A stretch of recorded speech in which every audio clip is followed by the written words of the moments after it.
Suratul Fil. Well, like I said to you before, when you have titles in the books, it's not necessary that the original author put those titles. Suratul Fil, the Qur'anic chapter called Al-Fil, the elephant. Makkiyah, it's a Meccan surah. وهي خمس آيات. It consists of 5 verses. Bismillahir Rahmanir Rahim. In the name of Allah, Ar-Rahmanir Rahim.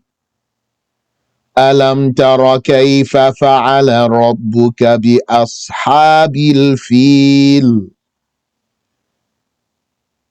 Did you not see, did you not know, O Muhammad, kayfa fa'ala rabbuk bi ashabil fil, how your Lord did to the people of the elephant, what your Lord did to the people of the elephant. كيف في موضع نصب بفعل لا بألم ترى. كيف here, how,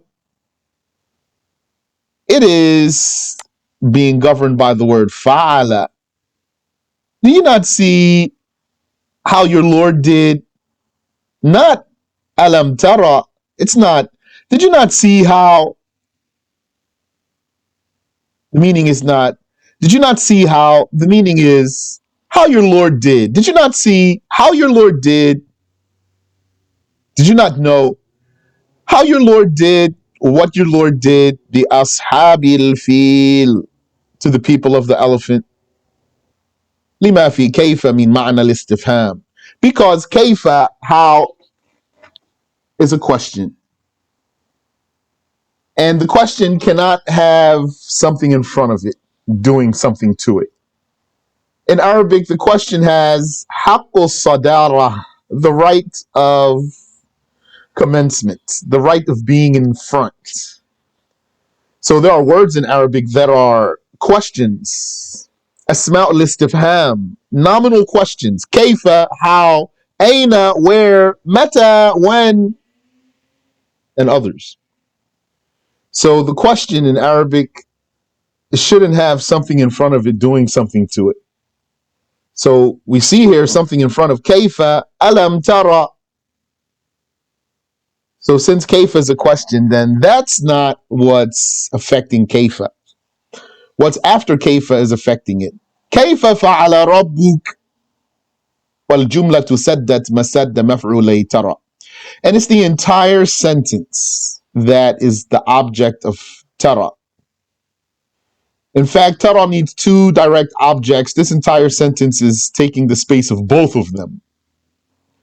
وَفِي أَلَمْ تَرَ تَعْجِيب. And this part, alam tar, so if I stop, I should stop on a sukoon. Alam tar. In that much of the ayah, alam tar, there is ta'jib, that means causing astonishment, not being astonished, but making someone else astonished. أي عجب الله نبيه من كفر العرب, meaning that Allah makes his prophet astonished at the blasphemy of the Arabs, those old ones at that time. وقد شاهدت هذه العظمة من آيات الله. They have blasphemed, though they saw this greatness, this awesomeness from the signs of Allah. والمعنى أنك رأيت آثار صنع الله بالحبشة. The meaning is, because the Prophet ﷺ, he was just born in the year of the elephant, so he didn't see that, but he did know about it. So the meaning is, O Muhammad, you have seen the traces of what God did to the Abyssinians. وَسَمِعْتَ الْأَخْبَارَ بِهِ مُتَوَاتِرًا. And you heard the reports about that by successive mass narration, tawatur. فَقَامَتْ لَكَ مَقَامَ الْمُشَاهَدَةِ. And so, since the reports are so verified about that for you, Muhammad sallallahu alayhi wasallam, that takes the place of actually witnessing it. Because that's the judgment of report of tawatur. It replaces the census. So if you've never been to China, then it's still as if you saw it. That's how sure you are that there is China. If you saw it, you won't be more sure. بِأَصْحَابِ الْفِيلِ. What your Lord did to the people of the elephant, who are they? روي أن أبرهة بن الصباح ملك اليمن من قبل أصحمة النجاشي بنى كنيسة بصنعاء. It was reported that Abraha, the son of As-Sabbah, the king of Al-Yemen, under Ashama, the Najashi, the king of Abyssinia, that this one, he built a church in Sana'a, in Yemen, وَسَمَّاهَا الْقُلَّيْثِ, and he called it Al-Qulayth. It's like a grand church he built. وَأَرَادَ أَنْ يَصْرِفَ إِلَيْهَا الْحَاجِّ. He wanted the pilgrims to go there, not to go to the Kaaba. فَخَرَجَ رَجُلٌ مِّن كِنَانَةٍ. Once a man from Kinana went out. فَقَعَدَ فِيهَا تَبَرَّزَ وَتَغَوَّطَ. And he squatted in there and he took a dump in there, Laylan, one night. فَأَغْضَبَهُ ذَلِكَ. So that made Ashama angry. That enraged him. وَقِيلَ, and it was said, أَجَّجَتْ رُفْقَةٌ مِّنَ الْعَرَبِ نَارًا. A group of Arabs once lit a fire.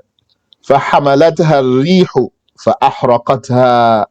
Then that fire was taken by the wind and burned the church down. فَحَلَفْ. So he swore, لَيَهْدِمَنَّ الْكَعْبَةِ. By God, I will certainly demolish the Kaaba. Or that he would. That's what he swore to do. فَخَرَجَ بِالْحَبَشَةِ. So he went out with Abyssinian soldiers.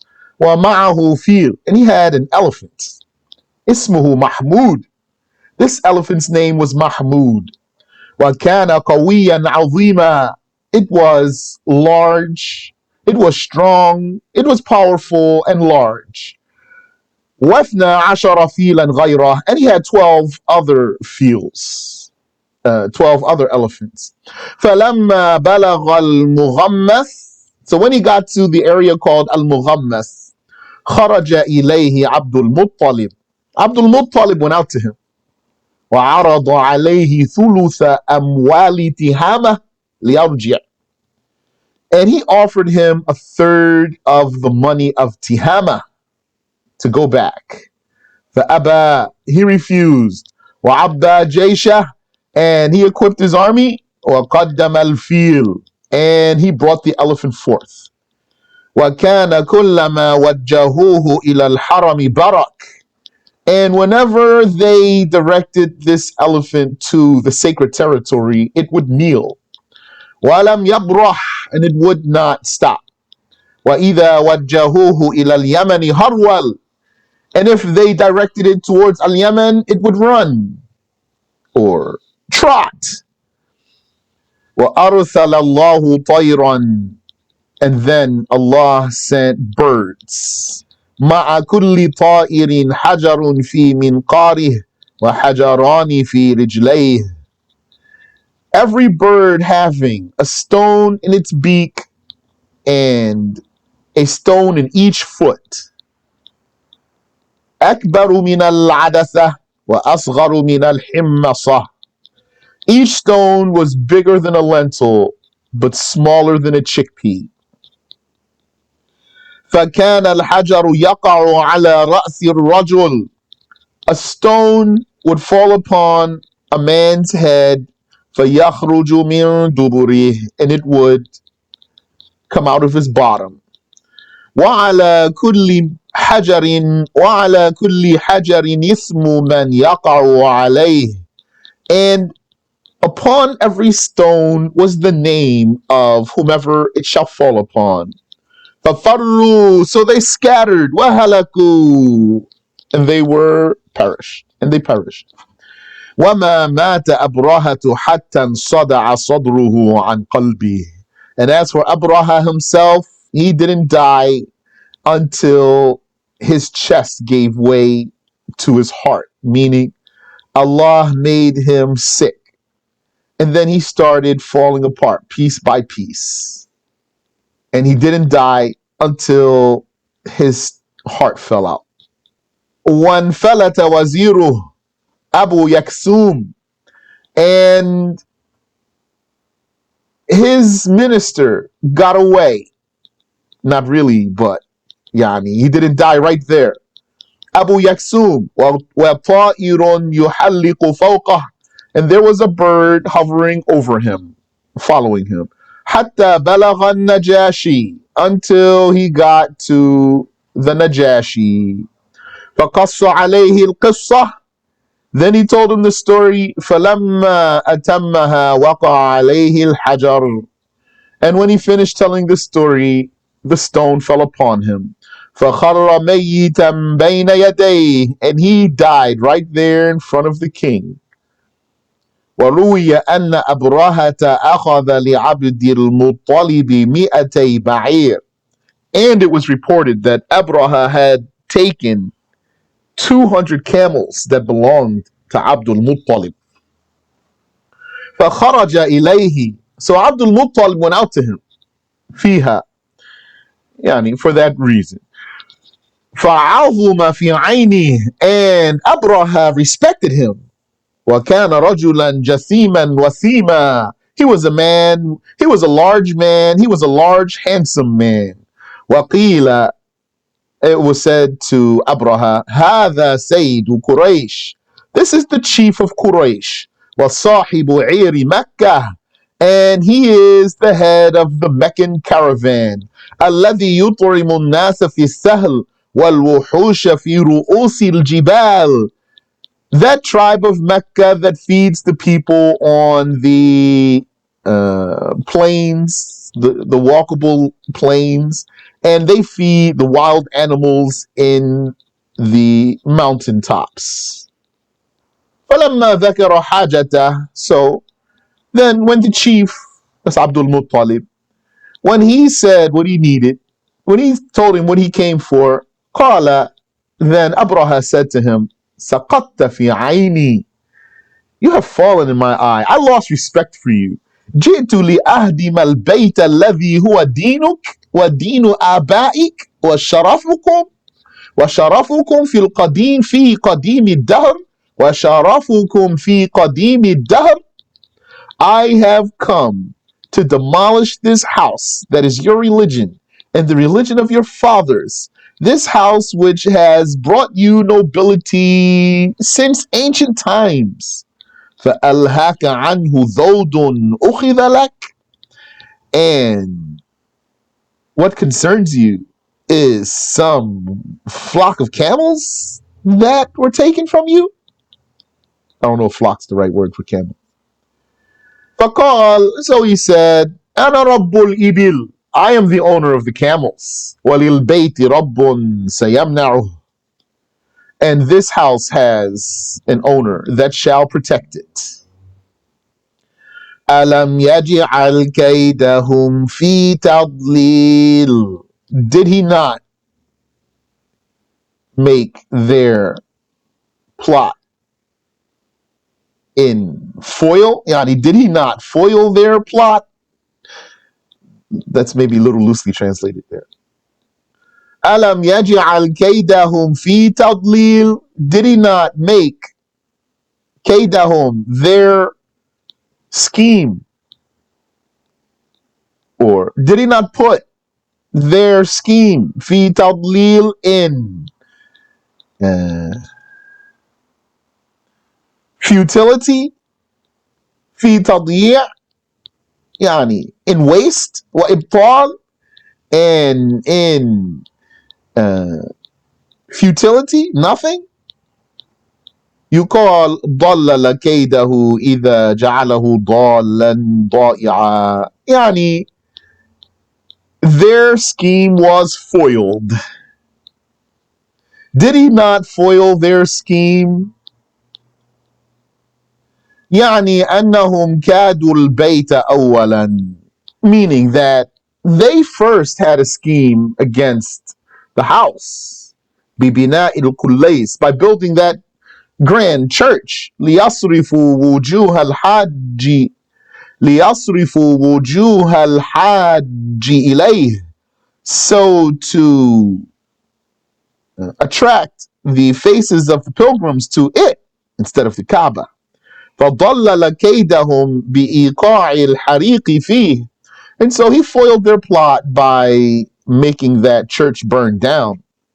وكادوه ثانيا بإرادة هدمه, and they plotted against it a second time by wanting to demolish it. Herd, barakallahu feek. Herd of camels. فضلل كيدهم بإرسال الطير عليهم, and so he foiled their scheme by sending birds against them.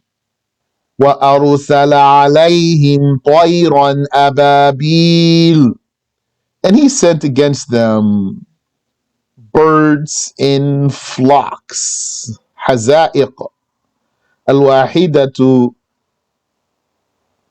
إبالة. قال الزجاج جماعات منها هنا وجماعات منها هنا. As-Zajjaj said, it means Allah made flocks of birds come from here and there. ترميهم, pelting them, bombing them, those birds. وقرأ أبو حنيفة رضي الله عنه يرميهم أي الله. And Abu Hanifa recited this with a ya, yarmihim, pelting them, but the pronoun became he. That's how you can get the verb without saying the pronoun. Sometimes the he, the verb for he, without saying the pronoun, there it is possible to say it in an English sentence, like when it's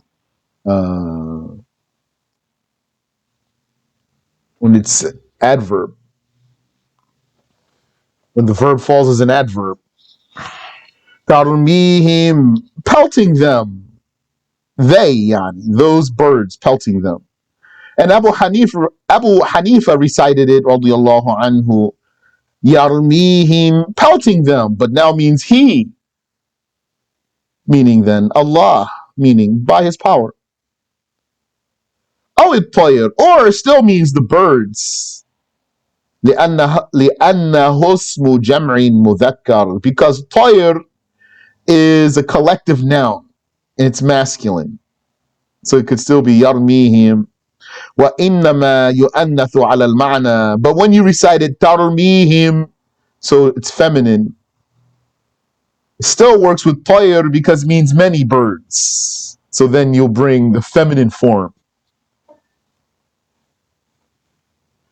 ترميهم بحجارة من سجيل, pelting them, bombing them with stones made of sijil.